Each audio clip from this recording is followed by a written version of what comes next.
taking an unconventional look at stocks, property, bonds, economics, and more. This is the Total Money Management Podcast with Steve Moriarty, Tom Hill, and Jacob Senior. Welcome to the Total Money Management Podcast. We're going to be going through the week that was September 23 to 27. How are we doing, gentlemen? Good. Well, not so good, but anyway. You've been under the butcher's knife, Stephen. Let's not focus on health issues this week or car crashes. Well, We'll stick to China. You can't see it on the camera, but Steve's got a second head today. Oh, it's a bit of an exaggeration. It's just I don't know. It's the first time I've had stitches, actually. It's got a 5 head. So, thanks, guys. I'll come to you for sympathy next time. Don't bother. Right, what do we got, gentlemen? What's big? All right, we're talking only interest, rates on hold, unbalanced, things that make the US go boom, and Chinese whispers. You get that? Things that make He's getting better. Hey, got to work. If I get one in a week. Well, the economy's, as of last week, was remaining relatively calm. We expect it to change going into 2025, and we've even seen a bit of volatility moving into October, which we'll talk about next week. But like always, we're expecting it to be calm until the election's over, and then we might have a bit of a tumultuous start. And then we'll start exploding all those bombs that we're building. I don't know if you can say that on air. Yes, you can. Okay. You have to live with the reality. No, but seriously, I mean, I know this is we're talking about a week or two ago, but this week, the one thing I noticed with the Middle East flare up, between Israel and Hezbollah and Iran, and I just sort of thought, man, they must, and with Ukraine and Russia, they must be using a lot of bombs and a lot of bullets, and a lot of it is inventory. Like it's. Russia's using tanks from 40 years ago, right? So a lot of it just sits there waiting to be used. And when the Americans say, we're giving Ukraine, $10 billion or something, generally what it is we're giving them $10 billion worth of bombs that we made. But they've been sitting in the warehouse for 10 years. We've got better bombs, so we'll give you the old bombs. So it's a bit like handing down your car to your son and saying, well, I'm going to go and buy the latest car. You can get the old model, and because we've got the new model.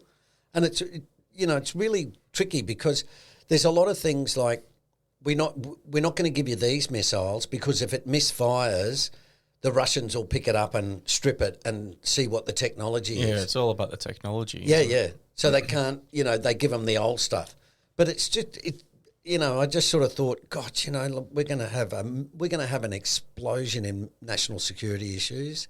Even in Australia, we've said we're going to build our own missiles, right? Yeah. And we're not a big hitter, but you think of we've got all the resources to make them. Yeah, absolutely. But I don't know. It was just I sort of thought about it and thought, man, there's going to be a lot of manufacturing going on.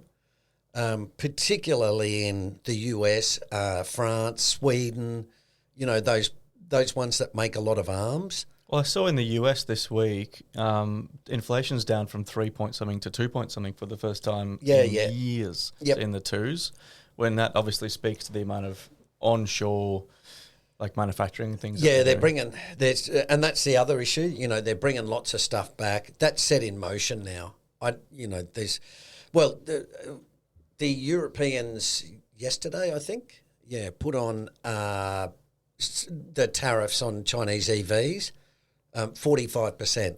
Wow. So you can just see it's coming. The US is booming. TSMC, the preeminent semiconductor manufacturer in Taiwan, has now said we're going to give the latest technology. Well, we're going to use the latest technology and set up in the US.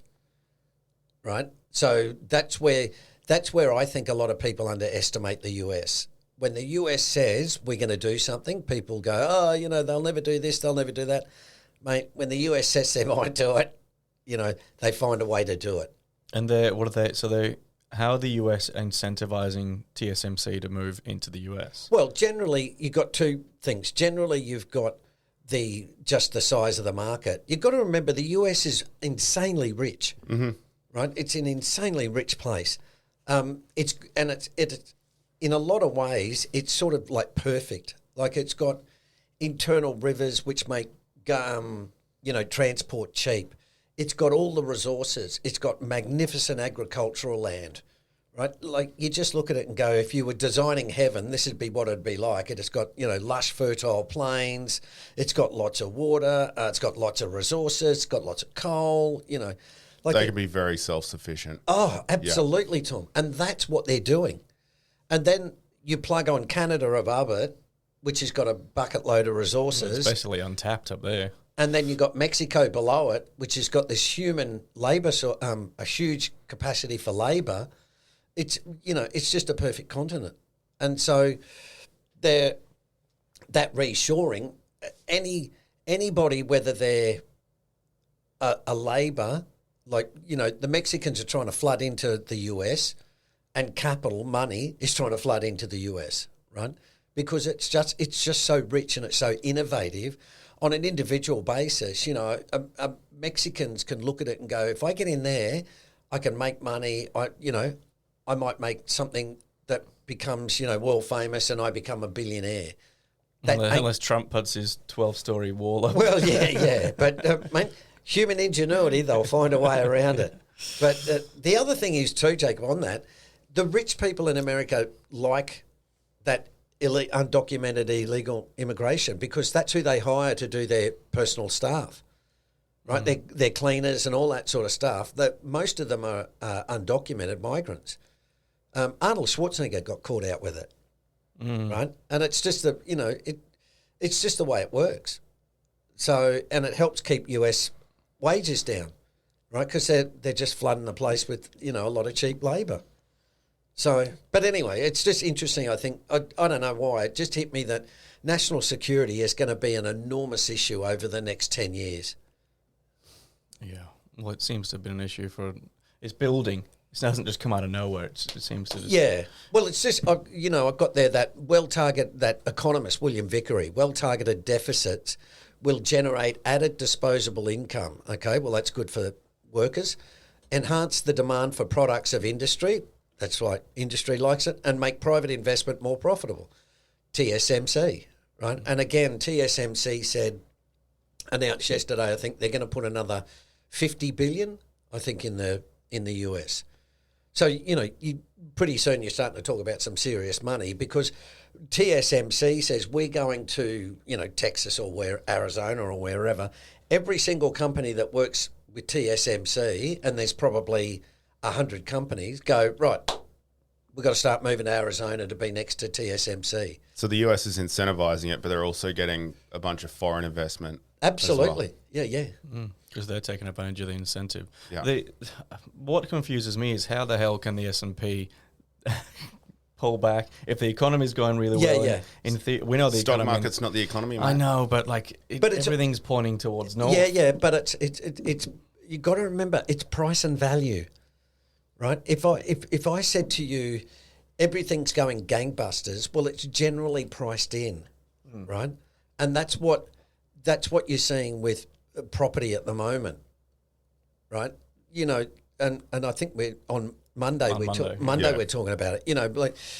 And even this week, they came out with the stats which said rates are rising, and investor loans are booming. Well, go figure. Hang on. People said, when rates are lower, people will borrow more. And it's like, well, mate, they're doing all right when rates are rising too. So it's that you've got to figure that price and value stuff. And the reason why is because most of the theories you hear about are predicated on people being rational. Well, heaps of people don't invest in stocks and in property when they're, quote, rational. They do it because, like we wrote on the blog this week about Warren Buffett at the FCIC, right, the GFC inquiry in 2010, they said to Buffett, well, what do you think, right? How do you think the property bubble happened and blah, blah, blah. And Warren basically is right and said, well, basically it got a roll on. He says it started from a sound premise, right? And that's what you're saying. You're saying, but Steve, dude, the economy's going great. It must be, how can the S&P how can it fall? And it's what Buffett said was, I'm going to paraphrase him here, you basically make a mistake because what is at the start is a sound premise, at the end is basically doesn't make any sense. And so that's why I say with, buying at a CAPE ratio of 10 is completely different to buying at a CAPE ratio of 35. But at 10, the premise is, listen, mate, stocks will be doing really well. Okay, but eventually it gets to a price where you go, this is bloody madness. But people are still working off the premise of, oh, yeah, but everything's really good. Yeah. Right? And that's what's going on in property at the moment. People are buying because everybody's still talking about property, and there's still buyers turning up to auctions and all that sort of stuff. And because it's the more same. people have made money than lost money. Well, yeah. But the point, Jacob, is more people think they're going to make more money. Yeah. And what I'm saying is, look, if you bought a property like I did in 1920, man, you are killing it. But if you buy a property in 2024, well, it's a little bit, it's really different.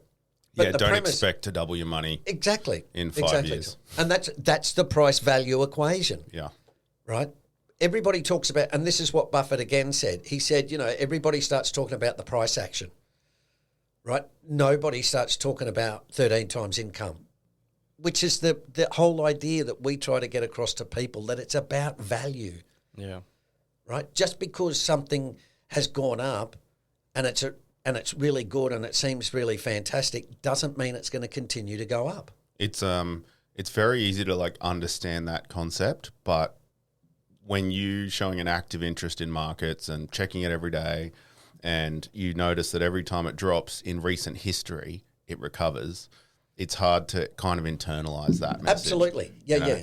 But that's just a secular bull market, right? Buy the dip. And it works beautifully until there's a dip and you go, buy the dip, and then it dips some more, and then it dips some more. But maybe it's different this time, Steve. No, it won't be.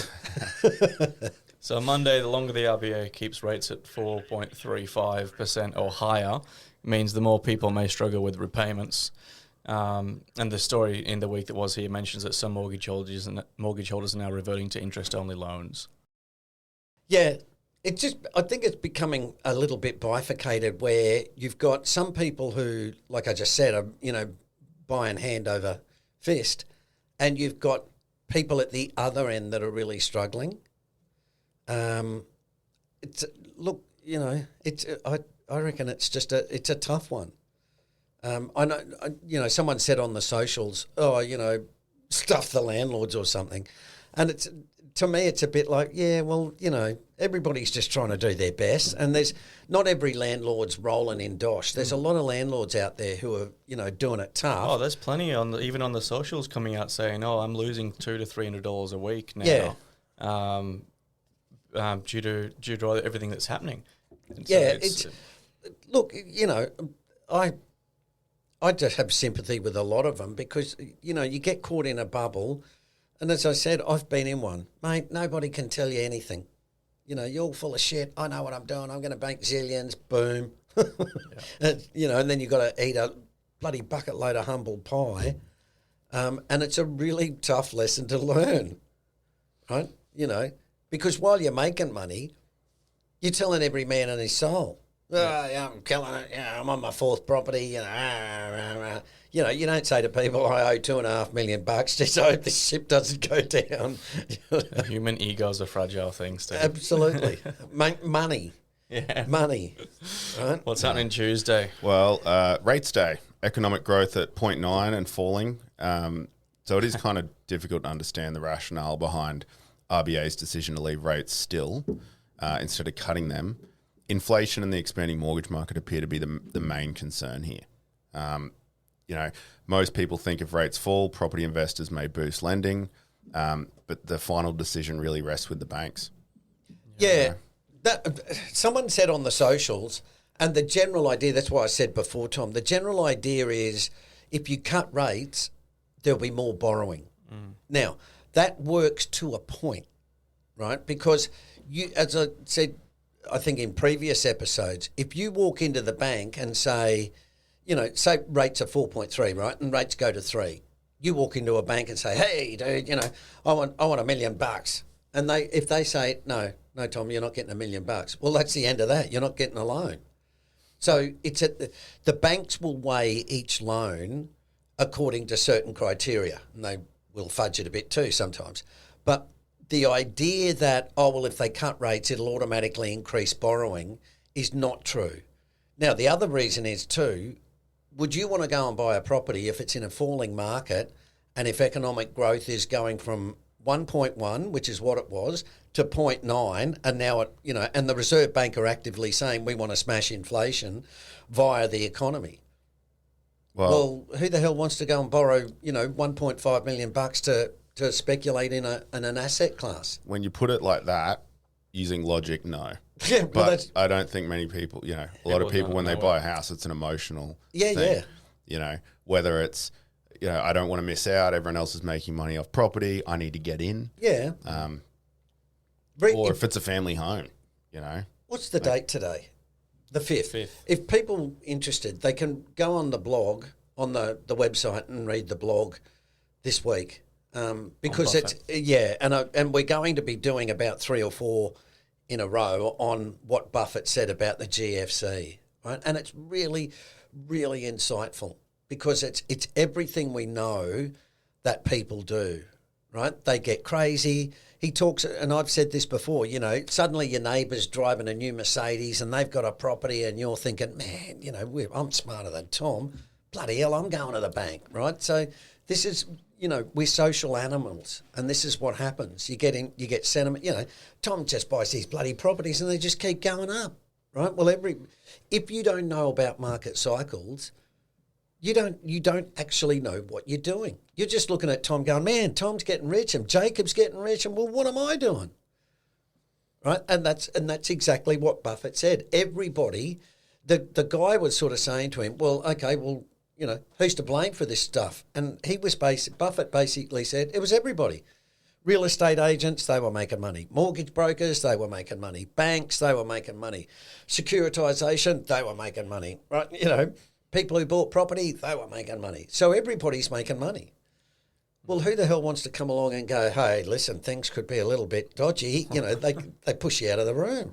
No one wants to talk. That's what happens with you, Yeah, this happens with me all the time. Hey, let's talk about something else. It's like, right, okay. But that's what I mean. When you get a bubble, you get this mentality where everybody thinks it can't fail. So the main indicator to look at are lending levels. Generally, yes. Okay. Yes, and we're going to deal with that in the next, what do you call it, Jacob? Masterclass. We're going to talk about it in the masterclass. It's the only English word I've got. We're going to talk about property. And just, again, what I like to do is give people a different way of thinking about it, right? Because as I said, I've been through bubbles. And I wish somebody would have at least, locked me in a room and said, Steve, at least listen to this. Yeah. Would you have listened? No. Yes. But no. That's what Steve did to us. Probably about 8 years ago. Yeah. Don't buy anything until you understand this. Yeah. Works out pretty well. We missed out on a lot. Still went and bought penny stocks. Yeah. How's the Bitcoin going, boys? All right? Really well, actually. What does Steve know about specky miners, mate? Yeah.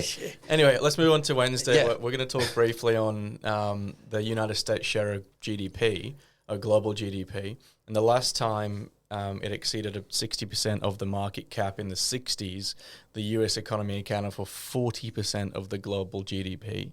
So today, it's about 26%, which is still GDP. Yeah, it's a conglomerate. It's just it's huge, mate. It's huge, but it's one country. And what's the market cap now? 63%. Yeah, near a 6 decade. So in 2023, it was 26%, and it's near a 6 decade high at 63%. Yeah. So everyone's in the US, buddy. We're all in. It's absolutely insane. And we're going to explain that in the masterclass as well. Because the US, most institutions need to buy safe assets, right? What they class as AAA. And again, this goes back to the GFC with securitization, right? You get 1,000 properties, you chuck them all in like, for example, an ETF, right? Residential mortgage-backed security. You go to the institutions to say, listen, these are rated AAA by Moody's, right? They're the legit thing. The yield is whatever it is, right? And the institution says, yep, righto, well, we're in for, $2 billion. And that's what goes on, right? And so you get, of course, you get that in the US. So what's interesting here to me is that it's at a 6-decade high of 63% in terms of GDP, but its share of global economic output is near a 6-decade low at 26%. Yeah. So they're gathering. Yeah, the world's getting bigger.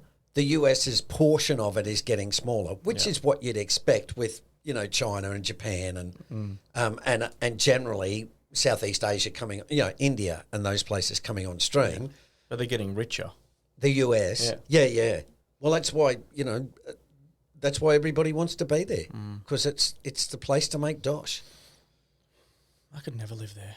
I think I would hate it. I don't like the people. Mate, it's big enough. I'm sure you'd find somewhere that you like. Yeah, you'd probably find somewhere to hide out. Get your guns and head for the hills. Yeah, get a big ranch. Don't talk to anyone. Ranch in a truck, mate. Righto, what do we got? Way. All right, Thursday, US undergoing a systemic change in their industry base. Yeah. So that's so the belief is free trade's dead. That's what I'm saying. It's all over, Red Rover. Well, that's our belief. Nobody's talking about free trade anymore. Everybody's talking about making their own bombs and bullets and semiconductors. Yeah. America wants to make their own stuff again. It looks like a lot of other countries are trying to do the same thing. That change is a big part due to Donald Trump. He was the first one to tell China and the others that the game's over. Yep.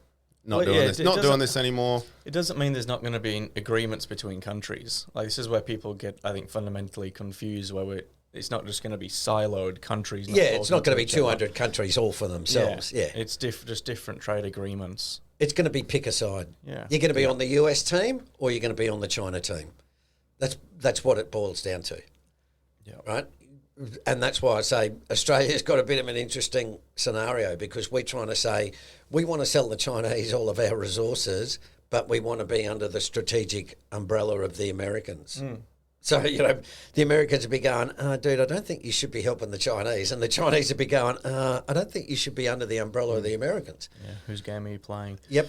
We've showed this chart a few times, but obviously construction spend in the US is up 40% year on year from 23. It's the highest it's ever been. Yeah. I mean, that's a decent, that's a pretty decent rise. Yeah. You look at it there and go, it's just moseying along. Then it's like, holy hell, what happened in 22? Yeah, so back in the 2000s, it was around 30 billion. Today, 2024, 250 billion. Yep. Yeah. And there's a lot more to go. There's room to move. There's a lot more to go, mate. That's just the start of it. It looks like a Bitcoin That might go to $1 trillion. It probably will. Who's this fella you got That on just here? sounds silly. CNBC. Yeah. It's a really good video. This guy, China Beige Book, Leland Miller is his name. If you Google him and follow him on China, he's really, really clever about China. And that's a really good little 6-minute video about the supply chains and what else is happening in China. But he's certain people have really got their finger on the pulse, and he's one of them. He's really quite good. So if people wanted to go and, Google him or whatever you people do these days. Well, just a reminder for those that are just kind of tuning in, if you go on the website, you can sign up to the week that was for free. You'll see this article that we're talking to today, and we've got the link in there. So anything we're kind of referencing in this, you'll be able to see there. Absolutely. We sure will. Running through at a great rate, you guys. What's going on? Smashing it today. Well done. Actually staying on track. Yeah, we're just not 45 minutes this time. Is that a shot at me, Tom? No. Stephen's gone off on tangent for a week. We haven't spoke about the Houthi rebels yet, or there's still time. EVs. Everybody wants to be a critic. Righto, what's the bonus? Oh, China? Houthi rebels are in China now. No, they're not. Oh, dear. Oh, they're buying property in Australia. Oh, my God, not again. So what are you saying on here? We mentioned a recent podcast briefing in the notes between the Treasury and the RBA. Must be rather colourful, so that relationship between them.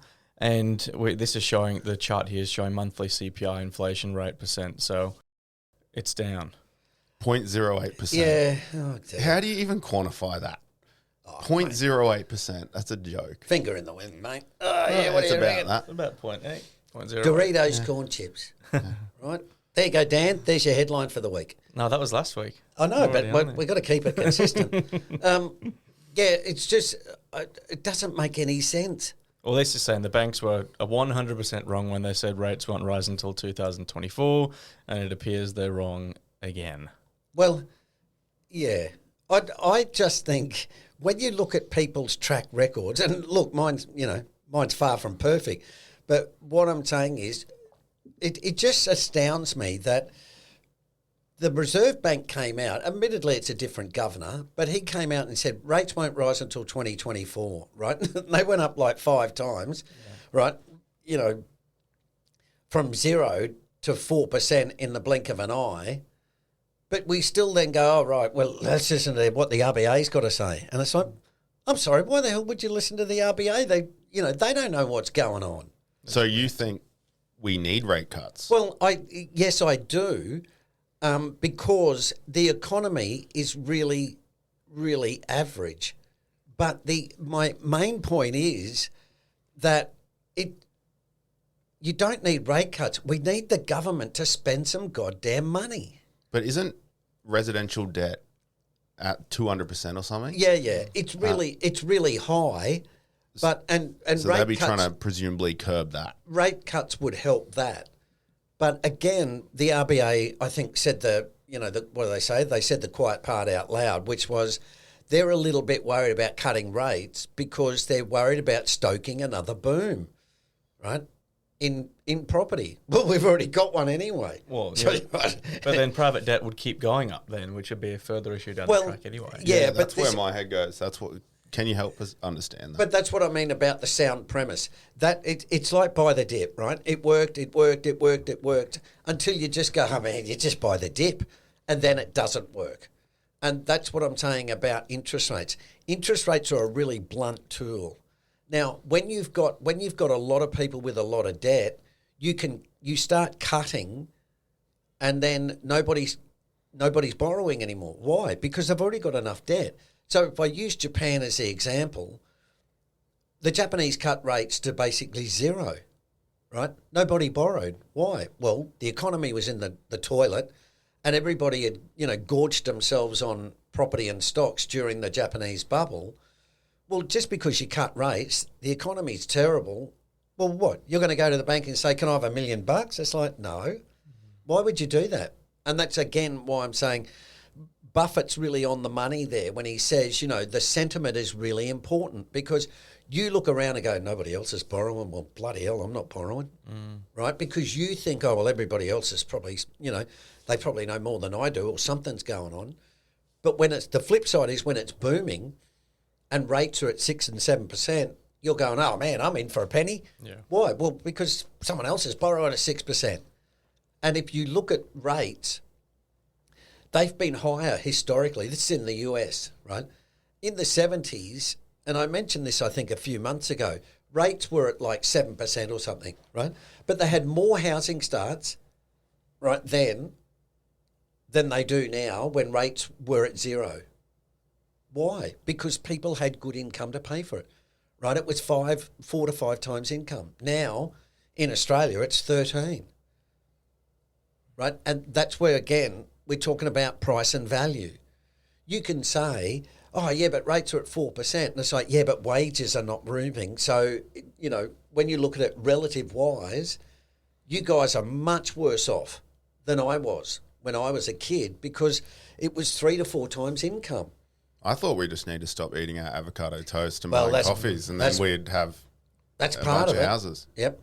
But, seriously, that's what goes on. Rates have been dominant. Monetary policy's been dominant for a while. And so everybody thinks that it's just all about the Fed or the RBA, right? And it works to a point where you then say there's nothing monetary policy can do anymore. That's when the government says, I mean, look at the US, right? Prime example. Biden comes in, spends an absolute bucket load of money, and the joint is booming.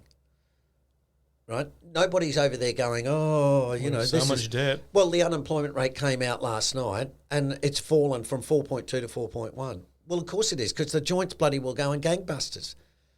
And yet there's economists out there going, oh, I reckon it's in recession. It's like, oh, please. Jesus, GDP growth at 3%. The government's spending 6%, right, around $1.8 to $2 trillion a year, you know, flooding the economy with money. And there's an investment boom on top of that, because TSMC says, well, if the government's putting in $10 billion, who am I? Right, I've got to get a piece of that action. That's the way fiscal policy works, right?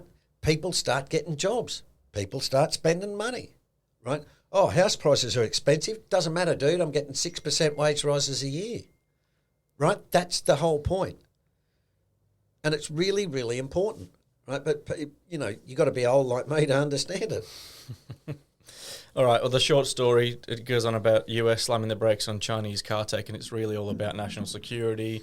China have got the most surveillance cameras per head out of any country in the world, and basically that's to make sure that they're staying in line. And Yes. the US and other countries don't necessarily want that to be the case for their people, so they're putting a brake on it. Yeah. Well, this is what we talked about before with the idea of Chinese vehicles being cheap and everyone going, oh, this is going to be really hard for the US and Europe. And it's like, no, it's not. Not when they just say, all right, well, there's a tariff of 80%. So take your pick. You can now buy your BYD and we're not going to support you at all because, and this is what I'm saying here, the data now is the new oil, right? The data that they can download from you is absolute gold, because if I can get all your data, I can tell what you're looking at, what you buy, when you're hungry, what you're eating, right, where you're driving, you know, all of that sort of stuff. And that's why I'm saying they're not going to put up with this shit. They're going to look at that. And the Americans have said, we're going to ban Chinese and Russian software, right? Well, that's the end of that. You're not going to be driving a BYD car, are you? Oh, if it's the same price as a Ford, or more, then you'll buy your Ford. Yeah, but the other thing too, Jacob, is price is going to start to become irrelevant. You see, because the government will say, I don't give a shit how much that Chinese car is. You ain't buying one, son, right? Because they're coming in here and it's a national security issue. Well, that's it. Like I said to you before, Tom, you go to the bank, go, hey, I want $1 million. And they go, no. You go, oh, okay. So you go to the other bank and they say, all right, well, we'll give you 700. Well, okay. You know, you can have a GM, a Ford or a Chevy or, you know, whatever it is. I want a BYD. Yeah, but what about all the people that have already bought one? Well, but they'll just do that over time. You're going to rebuy one, we'll rebuy a Tesla. It's an American brand made in, you know, Wisconsin with data that can't be hacked by the Chinese. Right, well, you can have a Tesla. Well, in my mind, the US just want to use their own data. Yeah. They want data too. Of course they do. It's the remote sabotage that sounds so far-fetched. Mate, The idea. What's that? Like in that article, you've got up on the screen now, or the car dealership guy. Yeah. Connected cars are vulnerable to cybersecurity threats like hacking, remote sabotage, and even the collection of personal data. Yeah. From drivers. Sounds like a bad Well, movie. I can't understand why you'd buy a Tesla when they can turn your bloody car off. Because they're fast. I drove in one last night, actually. My son had a car accident. He's all right. But the other boy's mother said, I'll come pick you up and we'll go and see the boys. And she drives a Tesla. I must admit, they're pretty spectacular, but they look a bit barren. They do look barren. Depends which one you got. I can tell you now. Yeah. The dual motor ones are ridiculous. I'm taking a Beamer every day of the week. Some rear-wheel drive. What else we're covering? M5. So That's it. Canada's looking to ban Chinese. It's the same thing. Everywhere's looking to put tariffs on Chinese vehicles, folks. That's all we need to know. Chow. 4 articles to prove it. Chow. That's it. What's in the chow? Be patriotic. Buy a homegrown car. It's a little chart that shows what the next decade looks like for investment. Not in residential property, but in hard assets like factories that make stuff. The next decade or the last decade? The next one. Yeah, okay.